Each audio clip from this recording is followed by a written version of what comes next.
এই পর্বে দেখবেন ভারতবর্ষ তথা পশ্চিমবঙ্গের প্রাচীন এই জনপদে কিভাবে পৌঁছালাম, কত সময় লাগলো, এই মন্দিরের ইতিহাস এবং আরও খুঁটিনাটি তথ্য। নমস্কার বন্ধুরা, আজকে আবার একটা জার্নি শুরু করছি। আজকে ডেস্টিনেশন আমতা, একটি প্রাচীন জনপদ। আমি আছি এখন ডাঁসি স্টেশনে। আপনারা আসতে পারেন দুভাবে, একটি ট্রেন পথে, একটি বাস পথে। ট্রেনে আসতে গেলে হাওড়া থেকে আপনাকে ট্রেন ধরতে হবে, আমতাগামী ট্রেন, এবং বাসে আসতে গেলে হাওড়া থেকে L3 বা ঝিকিরাগামী বাস ধরে পৌঁছে যাবেন আমতা। এছাড়াও ডানলপ থেকে আমতাগামী বাস ধরলেই পৌঁছে যাবেন। চলুন ঘুরে আসি এই প্রাচীন জনপদ।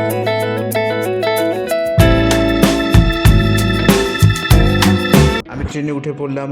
হাওড়া থেকে নিয়মিত বাস থাকলেও ট্রেনে যাওয়া সর্বদা আরামের এবং আনন্দদায়ক।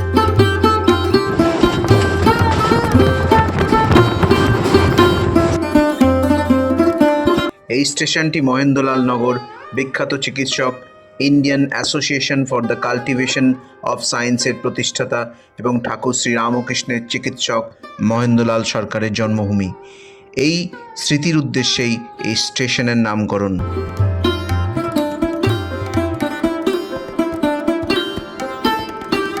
ট্রেনটি এখন আমতা স্টেশনে প্রবেশ করছে। 2004 সালের ডিসেম্বর মাসে নতুন করে এই স্টেশনটি চালু হয়, যদিও এর ইতিহাস অনেক পুরাতন। 1898 খ্রিস্টাব্দে হাওড়া আমতা মার্টিন রেল চালু হয়েছিল এবং তা চলেছিল 1971 সাল পর্যন্ত।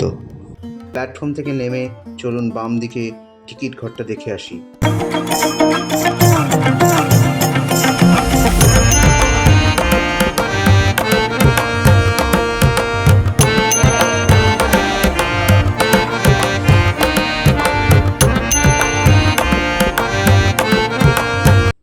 এই পথ দিয়ে একটু এগিয়ে গেলেই টোটো স্ট্যান্ড।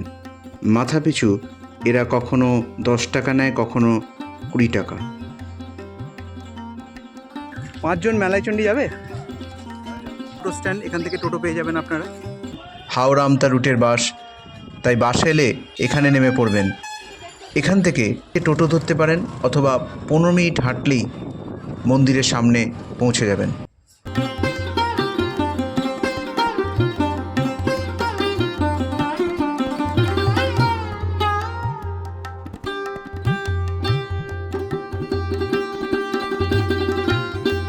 যে ভক্তগণ মায়ের মন্দিরের মূল সিংহদ্বার দিয়ে প্রবেশ করবেন তারা সামনেই দেখতে পাবেন একটা বড় বাজার। এই বাজারটি মূলত অনেক প্রাচীন। বিভিন্ন দ্রব্যের পসরা সাজিয়ে বসে আছে দোকানগুলি। চলুন বাজারটা একটু ঘুরে দেখি। এটি মূলত একটি ছোট মঞ্চের উপর সাবিত্রী মাতার মূর্তি, এছাড়া কাষ্ঠ টুকরো। এর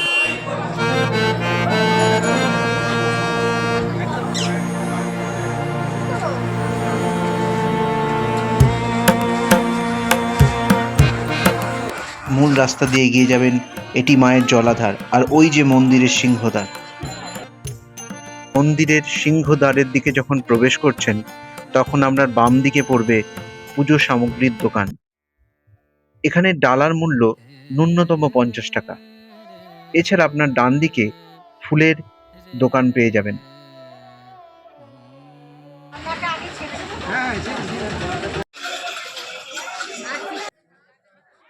চলুন এবার সিংহদ্বার দিয়ে মূল মন্দিরে প্রবেশ করব।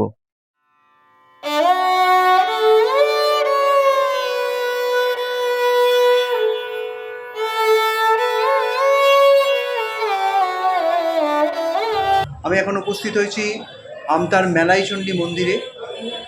চলুন জেনে নিই এখানকার ইতিহাস। সিংহদ্বার দিয়ে প্রবেশ করার পর এটি নাট মন্দির।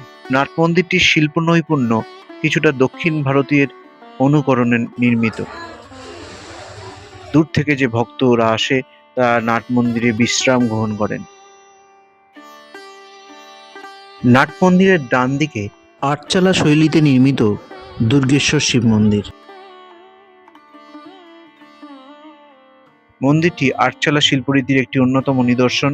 এই মন্দির নির্মাণের ইতিহাস জানতে গেলে যেই লোকপ্রচলিত কাহিনীটি সবচেয়ে বেশি জনপ্রিয় সেটি হলো কৃষ্ণচন্দ্র দত্ত নামে এক লবণ ব্যবসায়ী এই মন্দির নির্মাণ করেছিলেন।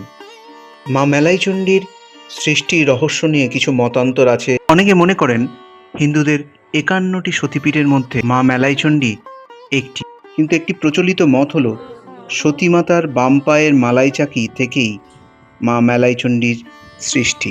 সতী দেহ রাখার পর অসমের জয়ন্তী খাসিয়া পাহাড় থেকে দেহাংশ নদীপথে আসে দামোদরের তীরে। এই মহাশক্তির আগমনের বার্তা স্বপ্নাদেশের মাধ্যমে জানতে পারেন সাধক জটাধারী চক্রবর্তী। পরের দিন ভোরবেলায় নদী পেরিয়ে দেখতে পান একটি প্রস্তরখণ্ড। পরবর্তীকালে পুনরায় স্বপ্নাদেশ পেয়ে এই স্থানে তিনি মাকে প্রতিষ্ঠিত করেন। মায়ের মূর্তিকে ব্রাহ্মণ মহাশয় ফুল দিয়ে সাজাচ্ছেন। এই মন্দিরের ঠিক পাশেই মা শারদা ও স্বামীজি মন্দির।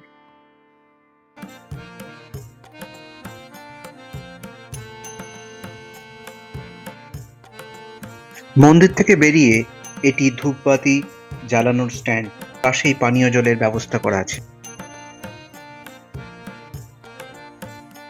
এবার বাড়ি ফেরার পালা, কিন্তু মূল ফটকের পাশে দেওয়ালে উৎকীর্ণ করা ফলকগুলি আপনাদের একটু দেখাই। সতীর শিব সাধনা থেকে মহাভারতের ঘটনা এখানে বর্ণনা করা হয়েছে। আর এর পাশেই রাধাকৃষ্ণের সুন্দর এই মন্দিরটি। হ্যাঁ, একটা কথা আপনাদের বলার আছে, এই ভিডিওটা ভালো লাগলে অবশ্যই লাইক, শেয়ার অ্যান্ড সাবস্ক্রাইব করবেন।